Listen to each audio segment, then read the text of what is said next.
ایک بدماش نے کہا تھا، یہ ان کا مفکر ہی ہے ایک، اس نے کہا تھا مسلمانوں سے 4 چیزیں مٹا دو تو مسلمانوں کا وجود ختم ہو جائے گا۔ 4 چیزیں جب تک ان کے اندر ہیں یہ کبھی مٹ نہیں سکتے۔ وہ 4 چیزیں کون سی ہیں؟ اس نے کہا ایک قرآن، دوسرا حج، تیسرا جہاد، اور چوتھا حضور علیہ السلام سے عشق۔ یہ 4 چیزیں اگر مسلمانوں سے ختم کر دی جائیں تو ان کا وجود توڑ کے رکھ دیا جائے گا۔ یہ بکھر بھی جاتے ہیں، یہ 4 چیزیں ان کو پھر کھڑا کر دیتی۔ تو قرآن مجید غیر متبدل ایک پیغام حق ہے اور اس کی زیر زبر بھی نہیں بدل سکتی۔ یہاں چچینیا میں اور ان ریاستوں کے اندر جب قرآن مجید چھین لیا گیا اور مدارس بند کر دیے گئے، مسجدوں کو تالا لگا دیا گیا، اور جو سبزی بھی بیچتے تھے وہ سبزی بھی دیتے تھے، قرآن کی آیتیں بھی سکھاتے تھے۔ گھر کے اندر ماں جو ہے وہ کپڑے بھی سیتی تھی اور ساتھ بچے کو بیٹھ کے قرآن مجید حفظ بھی کرواتی تھی۔ تو قرآن مجید ختم نہیں ہونے والا، اور اللہ نے آج بھی، یہ امت کے عروج کا زمانہ نہیں ہے، یہ امت کے زوال کا دور ہے۔ ہر گلی میں، ہر بستی میں، ہر محلے میں حافظ قرآن ہے۔ یہ امت کے زوال کے زمانے کی کہانی ہے، اور جب امت عروج پہ ہوگی پھر کیا عالم ہوتا ہوگا۔ قرآن اس امت کی زندگی ہے، اس امت کی حیات ہے۔ لادینی قوتیں یہ سمجھتی ہیں کہ قرآن کو ان سے چھین لیا جائے۔ میں کہتا ہوں تم میں جرأت ہے تو قرآن کے چیلنج کو قبول کرو۔ قرآن نے کہا ان کنتم فی ریب مما نزلنا علی عبدنا فاتوا بسورۃ من مثلہ۔ قرآن کی مثل ایک کی صورت لا کے دکھاؤ۔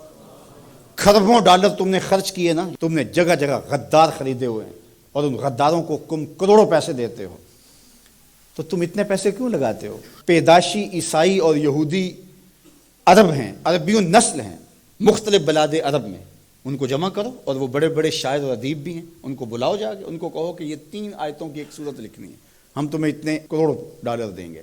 لیکن تیرے سامنے یوں دبے لچے فصحا عرب کے بڑے بڑے، کوئی جانے کے منہ میں زبان نہیں بلکہ جسم میں جان ہے۔ قرآن کی مثل نہیں لا سکے، اور قرآن کہتا ہے فَإِن لَمْ تَفْعَلُوا وَلَن تَفْعَلُوا، اگر نہیں لا سکے تو کبھی بھی نہیں لا سکو گے۔ یہ قرآن کا چیلنج ہے، اور یہ کسی بند کمرے میں نہیں دیا، یہ کھلی کتاب میں چیلنج آج بھی موجود ہے۔ جو وکیل بحث نہ کر سکے وہ گالیاں دینا شروع کر دیتا ہے۔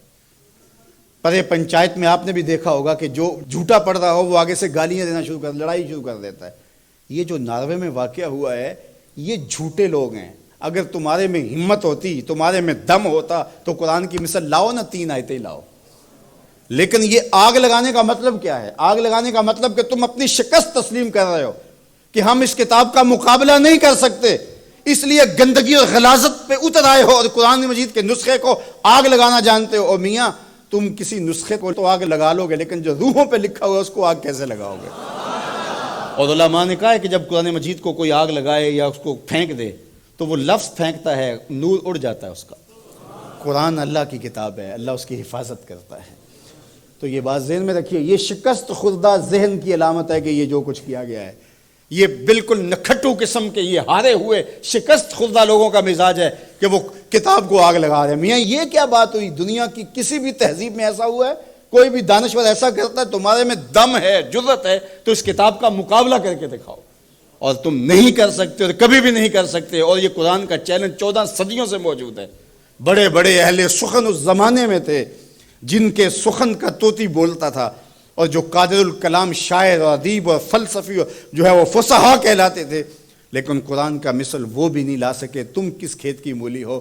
تو قرآن کل بھی چمکتا تھا، قرآن آج بھی چمکتا ہے، اور قرآن کے اجالے اور قرآن کی روشنیاں باقی رہیں گی۔ تو صاحب یہ بات ذہن میں رکھیے کہ اس کتاب سے ہمیں زندگی ملے گی، کتاب سے کبھی بھی دور نہ ہونا۔ چاہے 2 رکوع روزانہ قرآن مجید کی تلاوت معمول زندگی بنا لو، تمہارا کوئی دن قرآن کی تلاوت کے بغیر نہ گزرے۔ قرآن دن کے اجالوں میں اور رات کی تنہائیوں میں پڑھو، قرآن کے ساتھ جڑ جاؤ۔